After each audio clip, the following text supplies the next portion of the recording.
하나님께서는 이스라엘이 가나안 땅에 정착하면서 곳곳에 도피성을 두기를 원하셨습니다. 그리고 그러면서 부지 중에 살인한 자들에게 피할 길을 열어주셨습니다. 근데 이 이야기를 듣고 어떤 분들은 아니 실수로 살인한 것도 살인한 것인데 어떻게 그들에게 그렇게 피할 길을 줄 수 있느냐라고 말하기도 합니다. 정의란 실수든 아니든 일단 사람을 죽였으면 죽음으로 정당한 대가를 치르는 것이 정의 아니냐입니다. 네, 맞죠. 정의라고 하는 건 뭐냐면 그 죄인에게 그 합당한 그 죄를 묻는 것이 바로 정의입니다. 누군가 살인했으면 사형으로 심판하는 것이 정의입니다. 하지만 어떤 때는 문제는 실수로 사람을 죽일 수도 있다는 거죠. 그런데 그렇게 실수로 죽인 사람과 고의로 죽인 사람을 똑같이 취급하는 것도 과연 정의인가? 이것은 좀 더 우리가 생각해 봐야 한다는 겁니다. 그리고 하나님께서는 고의로 죽인 것과 실수로 죽인 것 사이에는 다르다라고 그렇게 생각하셨던 것 같습니다. 그래서 실수로 죽인 사람들에게 도피성을 허락한 것이죠. 그 도피성 안에서 평생을 어쩌면 갇혀 살아야 하지만 적어도 다른 사람들로부터 죽임당하지는 않게 그렇게 보호해 주셨다는 겁니다. 나름 하나님의 합리적인 그런 배려 같아 보입니다. 실수에 대한 적당한 판결 같아 보입니다. 근데 어떤 분들은 이 판결을 보고 또 다시 이런 질문을 합니다. 아니 어떻게 하나님께서 살아계신데 누군가 그렇게 실수로 사람을 죽일 수 있느냐? 하나님께서 정의의 하나님이시라면서 어떻게 실수로 누군가가 어이없는 죽음을 당할 수 있느냐?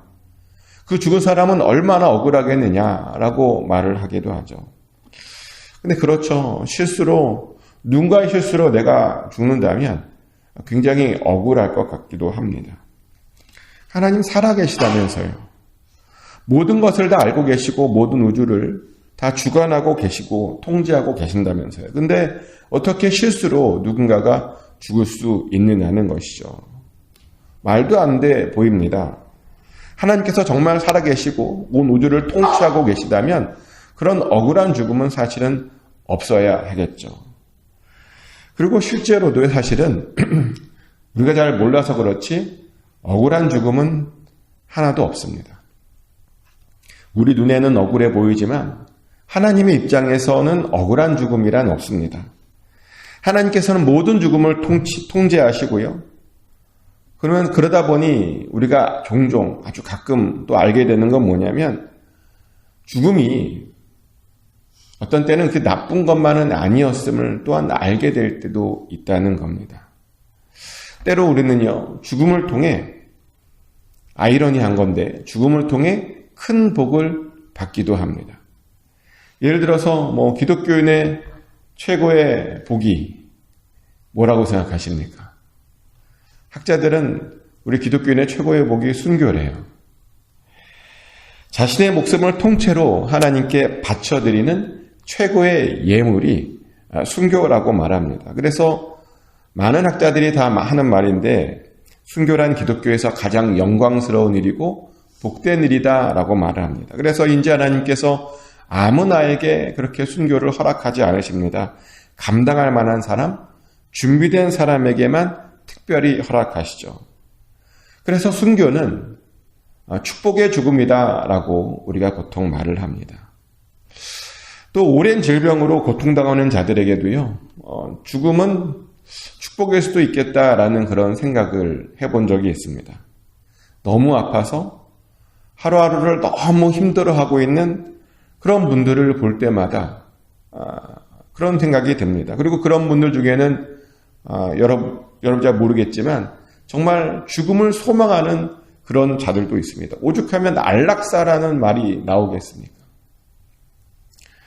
너무나 고통스러운 나머지, 너무 힘든 나머지 오히려 죽음을 소망하는 사람들도 있다는 겁니다. 그래서 그들에게는 죽음이 축복일 수도 있어 보입니다.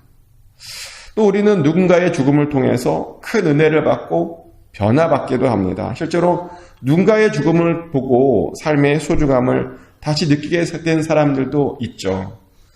누군가의 죽음을 보고 하나님을 다시 한번 새롭게 만난 사람들도 있습니다. 제 제자 중에 한 명이 그랬는데요. 그 친구는 원래 되게 방황을 많이 하던 친구였는데 감사하게도 그 친구가 방황하다가 어떤 참한 자매를 만나게 됐어요. 자매랑 열심히 연애를 하는데 근데 연애하다가 얼마 있다가 그 자매가 암에 걸려버린 겁니다. 그리고 젊다 보니까 그 암이요 굉장히 빠르게 퍼져버렸습니다. 그래서 그 친구도 그렇고 저도 그렇고 그 자매를 위해서 정말 열심히 기도를 했는데 하지만 그렇게 기도했음에도 불구하고 결국 그 자매는요 하늘나라로 가버렸습니다. 정말 아무것도 해보지 못하고 너무나 순식간에 그 꽃다운 젊은 20대 초반의 나이에 하나님의 나라로 간 겁니다. 근데 그 친구가 걱정되죠.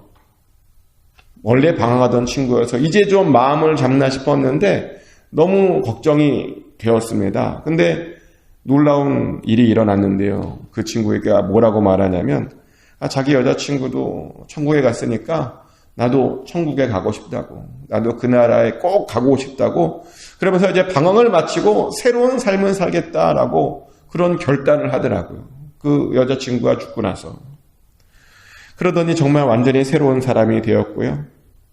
정상적인 그런 삶을 살게 되었습니다. 그 여자친구의 죽음이 하늘 소망을 갖게 했고 그의 삶을 완전히 바꾼 겁니다. 그래서 이런 관점에서 보면 죽음이 어떤 사람에게는 오히려 축복이 될 수도 있을 것 같아 보입니다. 그리고 또한 죽음은요, 악한 자들을 향한 심판 도구로 우리가 쓰임받는 것을 보게 되죠. 하나님께서는 악한 자들을 죽이심으로 이 땅의 정의를 바로 세우십니다. 때로 누군가의 실수를 통해 그 사람을 죽임으로 이 땅에 하나님의 정의를 세우시기도 하시죠. 그래서 이 세상에는요, 억울한 죽음은 사실은 없다는 겁니다. 죽음에는 다 이유가 있다는 것이죠. 우리의 죽음도 사실은 마찬가지입니다. 우리가 아무런 이유 없이 허무하게 헛되게 이렇게 죽을 것 같으십니까? 우리의 가족이 아무런 이유 없이 정말 그냥 죽을 것 같으십니까? 아니요. 아무런 이유 없이 헛되게 허무하게 그렇게 하나님께서 사람을 데려가지 않으십니다. 하나님께서 어떤 이유가 있으실 거라는 겁니다. 우리에게 무언가를 주시기 위해서 그런 일을 주실 거라는 겁니다. 그래서 우리는 죽는 순간이 되면 그 의미를 알게 됩니다. 모든 죽음이 다 하나님의 계획과 섭리와 뜻이 있다는 겁니다. 그 말은 하나님께서 능력이 없으셔서 누군가를 죽게 하시지 않으신다는 것이죠. 실수도 다 하나님의 계획이라는 겁니다. 근데 이런 말을 했더니 또 어떤 분은 이런 질문을 해요. 그러면 하나님께서 실수로 사람을 죽이게 했으니 그 실수한 사람들은 심판받지 않아야 되는 것 아니냐고. 하나님의 그 도구로 쓰임받았는데 실수로 사람을 죽인 자는 어떻게 그렇게 받았다면 그런 사람들은 고통당하지 않아야 되는 것이 맞지 않냐고. 어떻게 생각하십니까? 실수로 하나님의 계획을 따라서 사람을 죽였어요? 그럼 그 사람은 어떠한 처벌도 받지 않아야 되는 거 맞습니까? 사실 우리가요, 그 부분에 대해서는 어떤 말도 할 수 없습니다. 왜냐하면 그 사람이 왜 그런 것으로 쓰임받았는지 사실 우리는 모르거든요. 본인은 알겠죠. 내 옆에 있는 사람들, 주변에 있는 사람들은 왜 그런 일에 쓰임받았는지, 왜 하나님의 계획을 따라서 실수로 사람들을 죽이게 됐는지 우리는 잘 모르죠. 근데 확실히 아는 것은 그 사람이 정말 진짜 억울하다면 하나님께서 어떻게 해서든 피할 길을 주실 거라는 겁니다. 하나님께서 억울하게 봤다면 어떻게든 보호해 주시고 지켜주실 것이라는 겁니다. 그리고 그렇게 피할 길 중에 하나가 바로 도피성이었습니다. 하나님의 도구로 쓰임받아서 실수로 누군가를 죽인 자들이 억울하지 않게 피할 길을 주신 것이 바로 이 도피성이었다는 겁니다. 근데 여기에서 중요한 부분이 있죠. 도피성에 들어가는 자들은요, 반드시 자기가 실수로 사람을 죽였다라고 하는 것을 증명해야 했습니다. 도피성에 도착하자마자 그 도피성의 장로들에게 자신의 사건을 다 말하고 그 장로들에게 검증을 받아야 했습니다. 특별히 자신이 그 사람을 절대로 미워함으로 죽인 것은 아니다라고 하는 사실을요, 보여주어야 했습니다. 도피성에 아무나 막 들어가고 싶다고 들어갈 수 있는 것이 아니었다는 겁니다. 그런데 여기서 이런 생각도 듭니다. 결백을 주장하는 그 과정이잖아요. 지금 도피성에 들어가는 게. 이거 너무 허술한 건 아닌가. 왜냐하면 지금 그 죽은 사람 이야기를 들어본 것이 아니라 죽인 사람의 일방적인 이야기만 듣고 지금 받아들여주는 거거든요. 왜 이런 생각이 드냐면 모든 사건은 사실 쌍방의 이야기를 다 들어봐야 됩니다. 죽인 사람 이야기도 들어봐야 되고요. 또 죽은 사람, 그 주변의 목격자들, 이런 관련자들의 이야기를 다 같이 들어봐야 우리가 종합적으로 알 수 있다는 것이죠. 한쪽 이야기만 들으면 잘못 판단할 수 있습니다.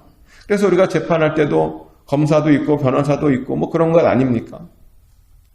근데 도피성에 들어갈 때는 한 사람의 이야기만 듣는답니다. 어떻게 보면 너무 들어가기 쉬워 보입니다. 근데 우리는 그것에 대해서도 역시 우리 하나님의 전지전능하심과 하나님의 공의를 믿어야 합니다. 이게 믿음이 필요한 거예요. 하나님께서 다 아신다? 하나님은 의로우시다라고 하는 그 믿음이 사실은 이 도피성을 돌아가게 하는 것이죠. 사람들은 속일 수 있지만 하나님은 못 속입니다. 사람들을 속여서 잠시 도피성에 거주할 수 있겠지만 결국 진실은 드러나고요. 그리고 그것이 거짓이면 결국에는 하나님께서 심판하십니다. 실제로 도피성에 속여서 들어간 이들도 심판받았습니다. 사실 이 도피성에는 두 가지 규칙이 있었죠. 한번 들어가면 대제사장이 죽기까지는 계속 거기에 거주해야 했다는 겁니다. 만약 그 사람이 대제사장이 죽기 전에 그 도피성에 나오면 보복하는 자가 와서 그 사람을 죽여도 사실은 아무런 할 말이 없었습니다. 그러다 보니 사실 이 도피성이요, 그냥 마냥 좋은 것만은 아니었습니다. 만약 대제사장이 오래 살기라도 한다면 그 살인자보다 더 오래 살게 된다면 그 사람은 평생을 도피성에서 빠져나오지도 못하는, 그냥 그 안에서 늙어 죽어야 하는 그런 상황인 겁니다. 그러다가 몰래 나왔다가 보복이라도 당하면 뭐 어쩔 수 없었습니다. 그런데 하나님을 속이고 그 도피성에 들어간 자들은 그런 심판을 받게 된다는 것입니다. 하지만 누군가를 미워하지 않았는데 실수로 사람들을 죽인 자들은 오히려 하나님의 보호하심 안에 평안히 살 수 있었습니다. 죽음의 위협이 없이 평안하게 그 도피성 안에서 삶을 살 수 있었습니다.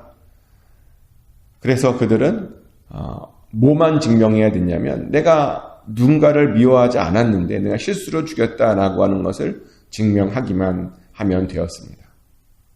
이런 걸 보면요, 참 그런 것 같아요. 우리가 실수로 뭐 어떻게 할 수 있죠. 근데 우리 안에 누군가를 미워하는 마음만 없으면 되지 않나. 그러면 어떻게든 하나님께서 보호하여 주시고 지켜주시는 건 아닌가라는 그런 생각도 합니다. 근데 맞죠. 우리 안에 미워하는 마음만 없어도요, 하나님께서 우리에게 언제나 긍휼을 베풀어 주십니다. 그래서 성경은 계속 우리에게 그 미워하는 마음에 대해서 경고를 하죠. 요한일서 3장 15절 말씀인데요. 그 형제를 미워하는 자마다 살인하는 자니 살인하는 자마다 영생이 그 속에 거하지 아니하는 것을 너희가 아는 바라. 아멘. 형제를 미워하는 자마다 이미 살인하는 자랍니다. 형제를 미워함으로 살인하면요, 그 속에 영생이 거하지 않는다라고 성경은 분명히 우리에게 말하고 있습니다. 이게 굉장히 무서운 말씀입니다.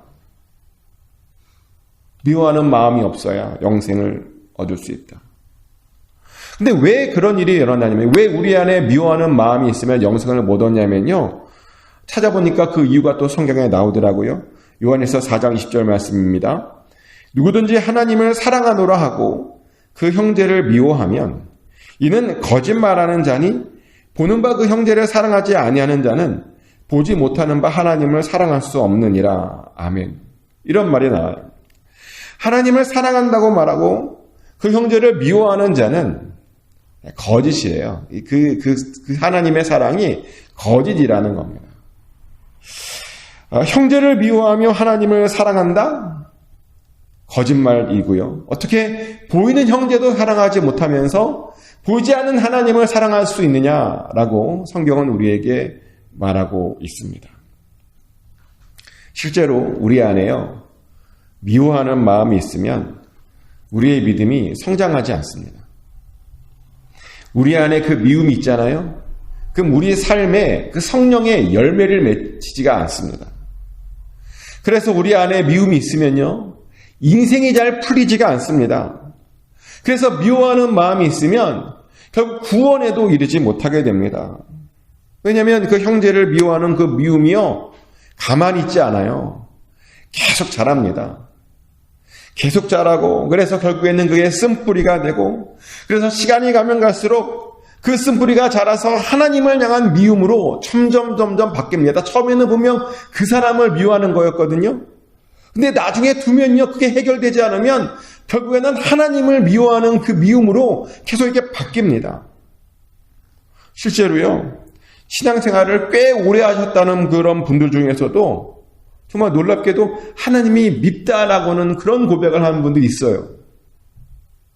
얼마나 당황스러운지 모릅니다. 하나님께 실망했대요. 어떻게 저 자식이 저렇게 잘 되는지 모르겠대요. 나는 이 모양 이 꼴인데. 어떻게 저렇게 그냥 둘 수 있느냐고. 왜 쟤는 잘 되는데 나는 성공하지 못하고 왜 나는 항상 이 모양 이 꼴이냐고. 그 사람을 미워하더니 결국에는 그 모든 미워하는 마음이 하나님께로 향하고, 그래서 항상 불평하고 마음을 잡지 못하고 힘들어하는 그런 사람들이 교회를 오래 다니는 사람 중에도 제법 많다니까요. 주변에도 있을 거예요. 교회를 오래 다녔다는데 자꾸만 하나님이 밉다고, 하나님이 이해되지 않는다고. 정말 미워하는 사람이 근데 한 명이면 다행인데, 이게 저 사람이 미우니까 나중에는 또 그 사람이 밉고, 이게 미워하는 사람이 계속 늘어나는 거예요. 참 희한하죠. 한 사람을 미워하면요, 그렇게 되는 겁니다. 그래서 우리는 절대로 사람들을 미워하면 안 됩니다. 미워하지 말고 사랑해야죠. 그래서 우리가 사랑해야, 그래야 우리가 실수로 뭔가를 했을 때도 하나님 앞에 당당할 수 있는 겁니다. 이해해 주어야 됩니다. 사람들은 다 그렇습니다. 이해해 주어야 됩니다. 용서해 주어야 됩니다. 그래야 우리 안에 하나님을 미워하는 마음도 안 생기고, 그래야 우리의 삶 가운데 하나님의 나라가 임할 수 있는 겁니다. 축복하는 것은 꼭 서로 사랑하심으로 하나님도 더욱 사랑하여서 항상 여러분의 삶이 평안 가운데 거하시기를 예수 그리스도 이름으로 축복합니다. 하나님 크신 사랑